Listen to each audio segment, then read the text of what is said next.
Welcome to the Human Capital Innovations Podcast. We're your source for personal, professional, and organizational growth and development, where we share original research, explore industry trends, and interview executives and thought leaders from across the globe.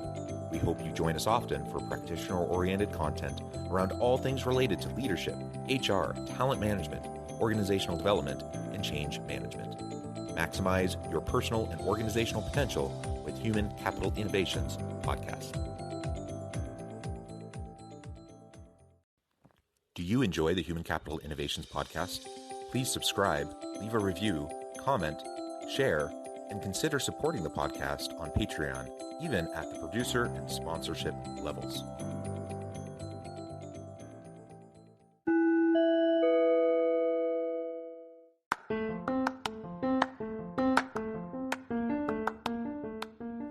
Welcome to the Human Capital Innovations Podcast. In this HCI podcast episode, I talk with Dan Johnston about advice for supply chain employers who are struggling to hire.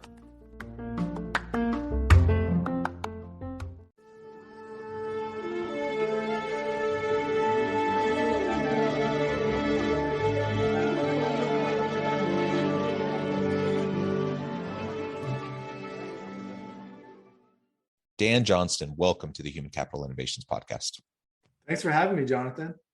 It is a pleasure to be with you today. I'm super excited to have this conversation. We've been preparing for this episode for a while, and today we're going to be focusing on advice for supply chain employers who are struggling to hire. Now, we know we're in the throes of the Great Resignation. Clearly, hiring right now is a challenge in most industries for most types of jobs.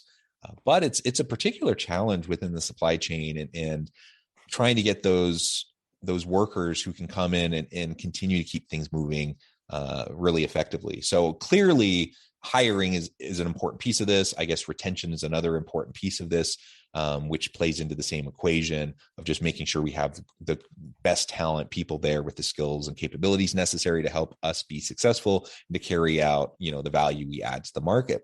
So that's what we're going to be exploring together today. As we get started, I wanted to share Dan's bio with everybody. Dan Johnston is the co-founder and CEO of WorkStep. WorkStep's software platform empowers companies to find and keep frontline supply chain employees for the long run. Prior to WorkStep, Dan managed a third-party logistics warehouse and co-founded InstaEDU, an education technology company. Wonderful background. It's a pleasure to have you. Anything else you would like to share with listeners by way of your background before we dive on in? No, I think you hit the key highlights there, Jonathan. I think really the key there is that WorkStep was born out of this personal experience of mine, which is as a warehouse manager, I saw really, just how detrimental that legacy temp staffing model was to the workers in our building, right? Using temp staffing as a way to both acquire and manage supply chain talent was expensive for the company I worked for, but also create a situation where the wages of our workforce were functionally being garnished by this agency. The workers couldn't move up within our organization because they didn't actually work for us.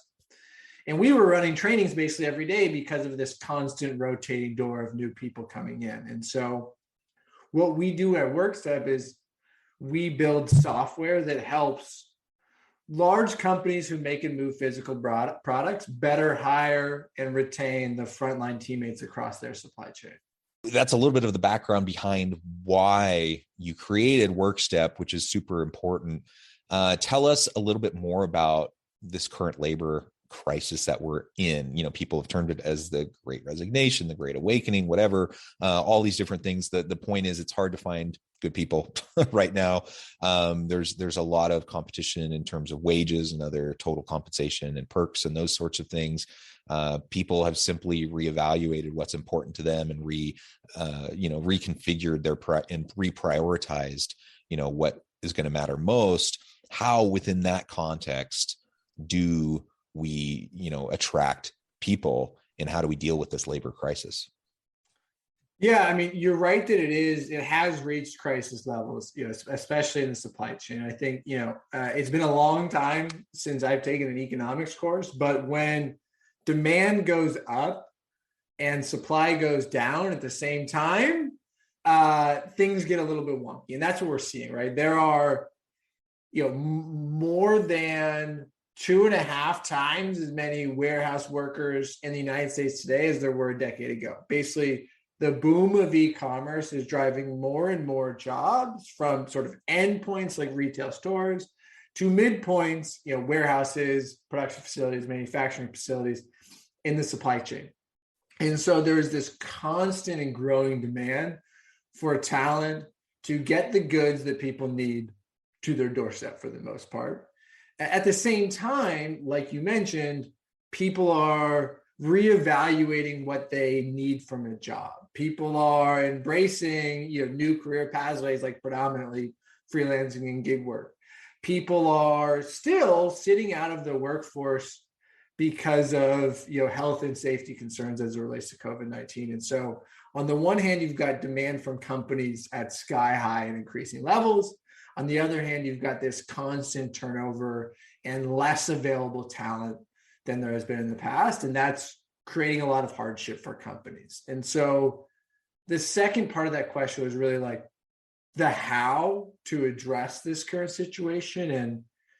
And our belief is really that the best way to compete in this market that has a meaningful macro shortage of talent is to focus on retaining the skilled workforce that you do have, which is those companies who are winning in this war for talent are the ones who need to bring in less new talent, sort of per worker, because they've created the systems, processes, and environment within their company that encourage employees to stay with their organization instead of going across the street to a company who does something very similar. It really does illustrate the challenge because people do have options. They can go somewhere else and right now probably find more money, perhaps have more flexibility than what they're currently experiencing. So there's just all those different components and factors that play into the decision making that people are going through. And so you hit the nail on the head. We need to be thinking about retention of the people we do have while proactively having a strategy to go out and find new people and to really just create a good employee experience so that people want to work for you, because it doesn't take long for you to get a bad reputation as, kind of that employer of last resort. Like if I can't find anything else, I might go work for them, but otherwise there's no way I want to work for that company. That's the worst case scenario, right? If you're trying to attract and retain good people in this labor market, in this current climate. No, it is. And in this climate, the employer of last resort isn't seeing much. I would say the employer of middle resort is struggling, and the best of breed employers are having challenges. I think that the good news is that it's not overly complicated how to address this problem as a large company who relies heavily on frontline talent, right? First and foremost, what we've seen is that 89% of frontline workers are more likely to stay with their current company if they feel that organization encourages and listens to their feedback. So like from a base case perspective, just like what is sort of the fundamental line that companies need to start stepping over, it's how do I ensure that I'm listening to feedback from my frontline talent at scale, ensuring that they feel heard, and then acting on that feedback to help create better workforce satisfaction and retention. But really, even just that listening part and encouraging workforce feedback and ensuring that feedback is heard is that first step to an organization becoming a place where people want to work in an environment when they have many, many options. Yeah, and truly many, many options is the name of the game right now. And you've laid out some of the types of things we can focus on in terms of retention. Ultimately, employee experience and all facets of that are going to be really essential. We have to listen to our people and understand what they want, what they desire, really what they're looking for most. Otherwise, even if we try to offer really great perks or, other incentives, they may not be aligned with what our people actually want or what's salient to them. And so we need to continually be just thinking about that. I'm curious if you have noticed any specific differences in terms of this context that we're talking about, specifically with supply chain employers and employees versus perhaps some of the challenges that people are facing in the more broad labor market. Yeah, it's a really interesting question. I mean, humans aren't that different generally, right? So the things that a person wants, whether they work behind a desk on Slack all day, whether they work in a warehouse or whether they work in a restaurant, tend to be relatively similar, right? They want to feel purpose. They want to be fairly compensated. They want to feel safe. They want to see a pathway to self-improvement. What's interesting, though, and as a bit of backstory, of course, this is not a pitch, but what we do at WorkStep is we provide retention management software. And that software not only helps companies collect feedback from their workers at scale, ensure they feel heard, allows them to address hot button issues in real time, but it also connects feedback to outcomes. And so what the algorithms are able to do in the background is say, what is the points of feedback at which parts of a worker's life cycle that are sort of the precursors to turnover? And what are the points of feedback that are sort of not precursors to success? And so what we're able to do with that data at scale is say, okay, here is what is actually driving turnover in this industry. And here are points of potentially dissatisfaction that are much, much less correlated to turnover outcomes. And so, across the board in the supply chain, we see that consistently the number one driver of turnover is career growth. Workers who don't feel like they have growth pathways available to them at their current organization are by far the most likely to quit. Or said another way, those companies or facilities or business lines who are able to ensure that their frontline workers see a path to advancement are the ones who do the best in terms of frontline workforce retention. But that's at an industry level. I think one of the most interesting things that we see and that our customers see is that the driver of turnover in your Denver warehouse might be very different than the predominant driver of turnover in your Cincinnati warehouse. And so it really is about understanding, okay, for this particular group of employees, what are the problems they're having that are causing them to quit? And how can we address it? And then sort of across our entire organization, asking the same question. And the reality is, our people aren't a monolith. And so even within, there's so many consistencies across human nature and, what employees want, certainly. But even within a niche like supply chain, there's going to be huge variations in terms of what our people want, what they really demand. And that has a lot to do with just, variations in life stage and, background and current context that they find themselves in their personal life. And so ultimately, we just have to be aware of those things and continually be asking the questions, listening carefully, really intently, so that we can try to match with what our people are saying that they really want. So all of this then gets us into really, what do we do about it? So we're in this crisis. It's a challenge. There's all these various dynamics playing into the crisis.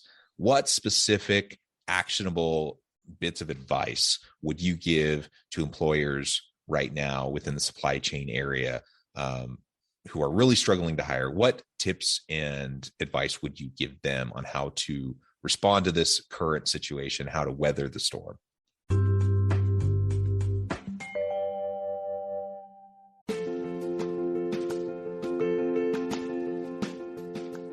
Check out my new book, The Future Leader, Creating and Transforming Next-Gen Organizations.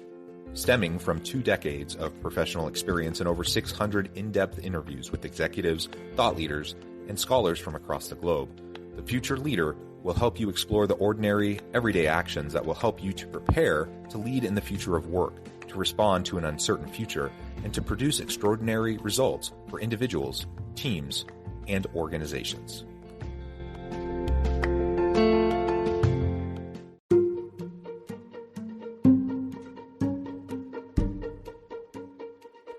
Welcome to the Human Capital Innovations Academy. Courses, micro-credentials, and certificates to upskill and reskill for the future of work. All HCI Academy courses, micro-credentials, and certificates are designed, developed, and delivered by award-winning and internationally renowned scholars, educators, thought leaders, executives, and practitioners. Our courses, micro-credentials, and certificates will help you make your mark on the future of work and make an immediate impact in your organizations. Check out the HCI Academy and our many course offerings and certificates to upskill and reskill for the future of work.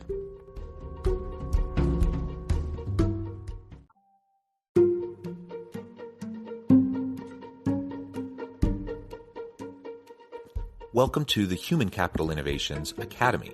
Courses, micro-credentials, and certificates to upskill and reskill for the future of work. All HCI Academy courses, micro-credentials, and certificates are designed, developed, and delivered by award-winning and internationally renowned scholars, educators, thought leaders, executives, and practitioners. Our courses, micro-credentials, and certificates will help you make your mark on the future of work and make an immediate impact in your organizations. Check out the HCI Academy and our many course offerings and certificates to upskill and reskill for the future of work.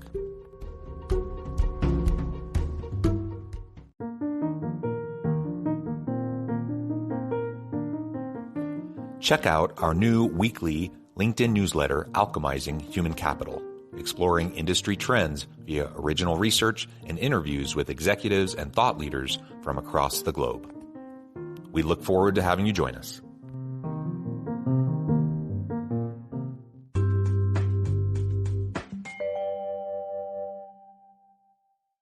Yeah, I mean, I think that again, every situation is a little bit different, but we've seen, sort of very tried and true methods as it relates to weathering the storm, I think is the term you use. So first of all, on the talent acquisition side, those companies who are able to build repeatable pipelines of direct hire candidates and who are aligning those new hires to sort of accurate expectations of the role that they're going to be coming into, and sort of ensuring that the role that they're offering sort of matches the preferences and the ambitions of the worker, are having the most success. So the alternative there is either doing the sort of spray and pray hiring approach, which is, basically shotgun blast, bring in a ton of folks, hope that some work out, or the temp to perm hiring approach, which means bringing in a temp staffing firm and a temp staffing workers, and then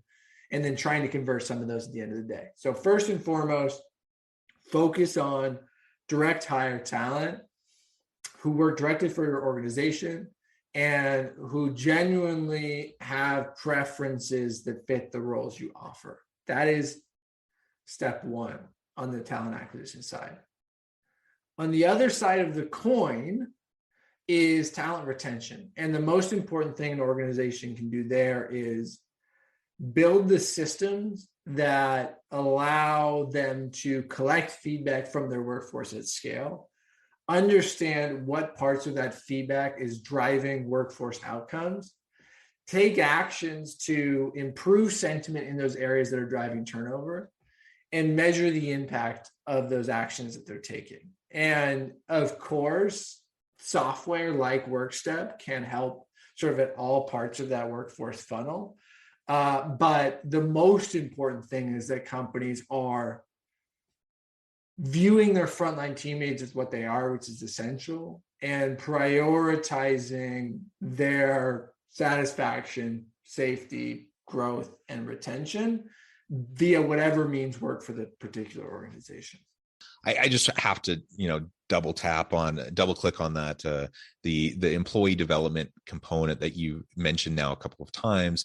Ultimately, people want to feel like there's a path forward. They want to feel like there's opportunity for growth and development and improvement and career opportunities, leadership opportunities, whatever, right? And so ultimately, one of the best things we can do, and this actually applies probably to most jobs, to most types of employees, and to most organizations, whether you're in supply chain or not, is you want to really think thoughtfully about the talent pipeline. You want to think thoughtfully about alignment of values between the people you're bringing into the organization, what the organization is trying to accomplish, and not just in the short term, not just like, the next 6 months, year, 2 or 3 years, but really like 5 years from now. Maybe they'll still be here, maybe they won't, but let's treat them as though they will be. Let's create an environment where they will want to be, where they're feeling invested in, that we want them to stay, and then create pathways, a variety of pathways for people to develop and grow. Some people are fine moving into a job like, a warehousing type of a job, and clocking in, clocking out at the end of the day, and just kind of doing the same thing. And they have other priorities. They have other creative outlets. Maybe they want to focus mostly on their family, and they just need a paycheck to pay the bills and everything. Some people are fine with that for really their whole career and their whole work life. But a lot of people aren't. And a lot of people simply, if that's the situation they find themselves in, they're going to get discouraged, they're going to get burned out, and they're going to look for other opportunities at other places. So we have to have a variety of pathways put in place to allow people to grow within the company. Otherwise, we're just inevitably going to lose our best people. And we're going to have that constant revolving door of people coming in and out, like you were describing. And then think about all of the wasted time and resources just to onboard people, train people, get people up to speed, just to do the basics of the job, not even, talking about getting them really integrated into the work, so they can start to think about efficiencies and productivity and other ways to be creative and innovate in the space to allow not only themselves, but other people around them to do the job more effectively as well. All this comes back to just, we need to invest in our people. Career development pathways is one form of investing in our people. But there's just so many things we need to focus on when it comes to that continual commitment to our people investment. Yeah, I mean, obviously I agree. And that's sort of the catch-22, I think, of the last decade, which is, if you look at annualized turnover over the last 10 years in any industry, realistically, but especially in, distribution, warehousing, transportation, manufacturing, what you see is an up into the right graph. Heck, it could be a startup's growth graph. It's, every year people are leaving jobs at higher rates than they did the year prior. And this was going on well before the so-called Great Resignation. It just finally got a catchy name. And what that is leading some companies to do is say, if I'm going to lose 85% of my employees every year, there's really no point in my investing in on-site training, in development, in enabling my warehouse workers to become truck drivers or forklift mechanics or diesel mechanics, right? Because 85% of them are going to leave. And so maybe somebody else can provide those skills, and I'll go find those skills elsewhere. Now, the problem with that approach is, of course, that it's a self-fulfilling prophecy, where the more you treat workers as fungible units who are going to be in one door and out the other within 6 to 12 months, the more that behavior continues. And so what it takes is a forward-thinking organization that spans both HR, typically, and operations, to say, we are actually going to try to reverse this trend by investing in our people so that those investments can pay off over time as we, structurally reduce the rate at which we're turning through this talent.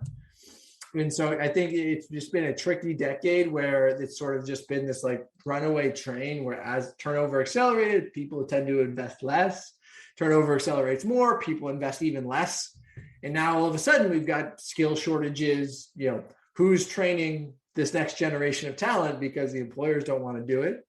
Unions have sort of less density.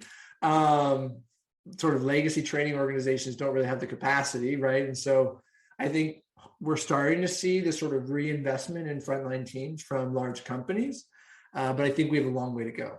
I think right now that the current crisis is shining a light on this, and you're right. I think it's become a bigger and bigger issue over the last decade. But let's be honest, it's not a new thing either. Like this tension in the workplace and investing in your employees has existed. It's existed since organizations existed.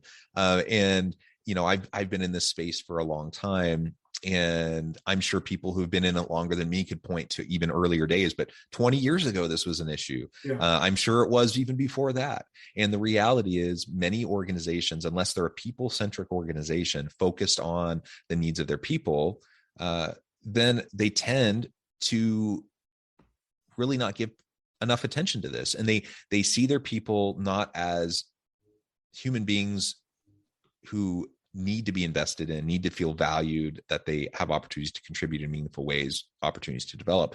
If they don't see them that way, then they're not going to invest in them. Now, the catch-22 and the irony of what you were just sharing is, of course, this negative downward spiral. If we're not investing in our people, of course they're going to leave more. And then that just reinforces our thinking around, well, I'm not going to invest in them because they're not going to stick around. But guess what? The opposite is also true. Right. If you invest in your people and you give them pathways and you give them opportunities to develop themselves, they will stick around, and it becomes not a downward spiral, but an upward spiral. And if we don't have a people-centric, people-focused executive team, it's really hard for them to see that. And especially if they're struggling, if revenues are down or there's any sort of pressure, financial pressures, as we know most organizations face, then it's hard to see that because it's an investment in the future, and it may not pay dividends today or tomorrow or even this quarter. It might take a few quarters, it might take a year to really start to see those benefits. But man, there's so much research on this. It will pay dividends in the long run if we can just be committed to it. Yeah, and I think we're starting to see this turn, right? Part of it is the market, and every company is starting to need to think of themselves as an employer, either first or second, right? I mean, I think, Amazon even went as far as like restating their corporate mission, right? It used to be just like be the world's most customer-centric company, and now it's be the world's most customer-centric company and the world's best employer, right? Because they know that they can't be customer-centric if they don't have the talent they need to run their vast distribution networks. And so you're starting to see, Walmart spend a lot of time in their most recent earnings call, and they haven't always been known historically as being the most employee-centric organization, true or not, but they spent a lot of time working on their employer brand as well and implementing programs. And so you see the largest employers starting to do this, and I think many times other folks will follow. But at the same time, like you said, there's cost pressures everywhere, right? And so, in the supply chain, fuel surcharges, cost of raw materials, there's pressures everywhere. And so, yeah, it does take a little bit more of a medium-term view for companies to say we need to be investing in our people too, because that's what's going to set us up for success in 2023, in 2024 and beyond. And it's the right thing to do. Yeah, it really is. It's the right thing to do from the business case, bottom line perspective. It's the right thing to do from the human case, employee-centric perspective. So we just need to do it. Or we're really going to find ourselves behind the eight ball on this if we aren't already. Well, Dan, it has been a real pleasure. This time has flown by. We could continue, I think, for a long time. But before we close for today, I just wanted to give you a chance to share with listeners how they can connect with you, find out more about your work, your team, how they can find out more about WorkStep, and then give us a final word on the topic for today. Yeah, sure. Anybody can find us at workstep.com. If anybody's interested in the services we provide or potentially working for WorkStep, anybody can also email me directly, dan@workstep.com. As far as the final word, I think it's just that it is time for organizations of all sizes to put their frontline teammates first and to really put the structures in place to enable those teammates to be both happy and successful over the long term, which is, like you said, good for people and also good for business. Yep. Well said. Thank you, Dan. It has been a pleasure. I encourage listeners to reach out, get connected, find out more about what Dan and WorkStep can do for you. And as always, I hope everyone can stay healthy and safe, that you can find meaning and purpose at work each and every day. And I hope you all have a great week.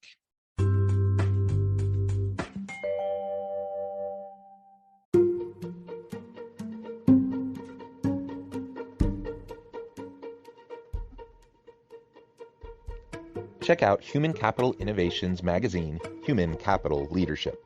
Human Capital Leadership is a free, interactive e-magazine with the mission to help individuals, leaders, and organizations find innovative approaches to maximize their human capital potential. We publish issues quarterly in August, November, February, and May. Take a look at the latest issue and let us know what you think.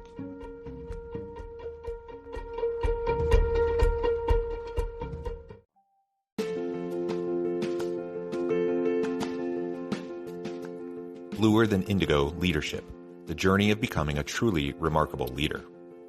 Early in my adult life, I learned about an Asian proverb that translates as bluer than indigo. If you think about the color indigo, it is a brilliant, deep, and vibrant blue, what some would call the bluest of blues. To have something that is bluer than indigo is rare and truly remarkable. Contrary to popular myth, there is no one-size-fits-all or cookie-cutter approach to effective leadership. There is no silver bullet, no secret sauce, no go-to model that will solve all of your problems. The truth is, great leaders have all had their unique strengths and flaws, and have all had to discover and then pave their own distinctive path in their life's journey to fulfill their leadership potential. Bluer Than Indigo Leadership will help you discover your own path and explore those ordinary, everyday actions that will help you respond to an uncertain future and produce extraordinary results for your individuals, teams, and organizations.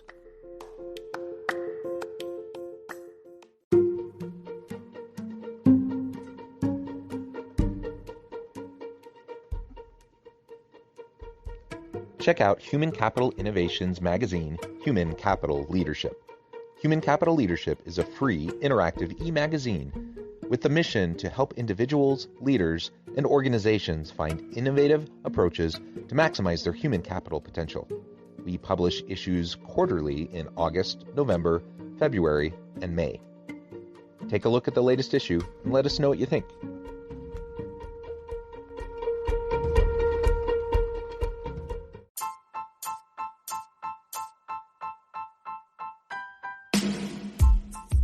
The alchemy of truly remarkable leadership. Ordinary, everyday actions that produce extraordinary results. Consider how the nature of work has shifted over the past 50 years. With increased globalization, rapid technological advancement, and the shift in economic composition, the average job of today looks very different than the average job of 50 years ago. What will the jobs and organizations of tomorrow look like? Moreover, what does this all mean for organizational leaders? What are the core competencies and capabilities of organizations and their leadership that are prepared for continued disruption and geopolitical and socioeconomic shifts? Regardless of what the future holds, increasingly, leaders need to be socially minded, data-driven, decisive, champions of talent, and disruptors of the traditional notions of leadership, teams, organizations, and work. The alchemy of truly remarkable leadership will help you to explore your own leadership competencies and capabilities and consider ways to apply and implement them into your workplace and personal life.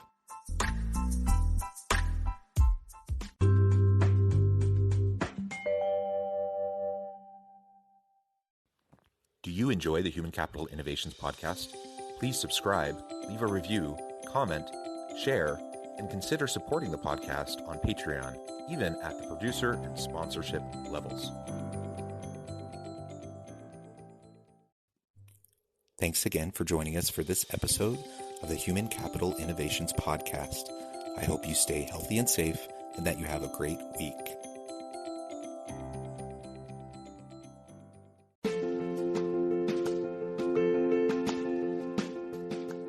Check out my new book, The Future Leader, Creating and Transforming Next-Gen Organizations. Stemming from 2 decades of professional experience and over 600 in-depth interviews with executives, thought leaders, and scholars from across the globe, The Future Leader will help you explore the ordinary, everyday actions that will help you to prepare to lead in the future of work, to respond to an uncertain future, and to produce extraordinary results for individuals, teams, and organizations.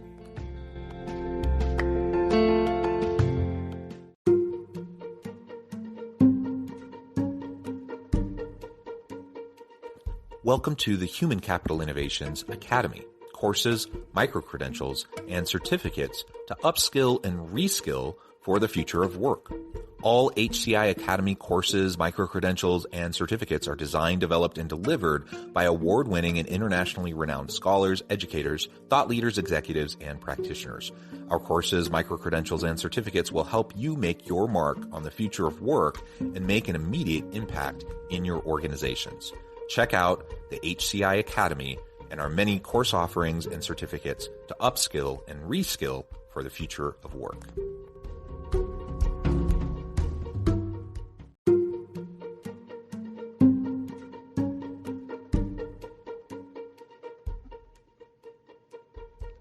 Check out Human Capital Innovations magazine, Human Capital Leadership.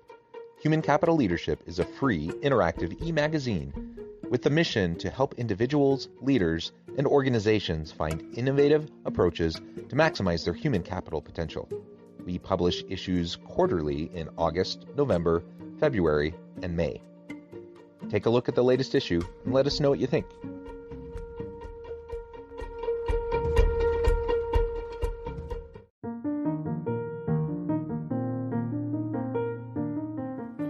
Check out our new weekly LinkedIn newsletter, Alchemizing Human Capital, exploring industry trends via original research and interviews with executives and thought leaders from across the globe. We look forward to having you join us.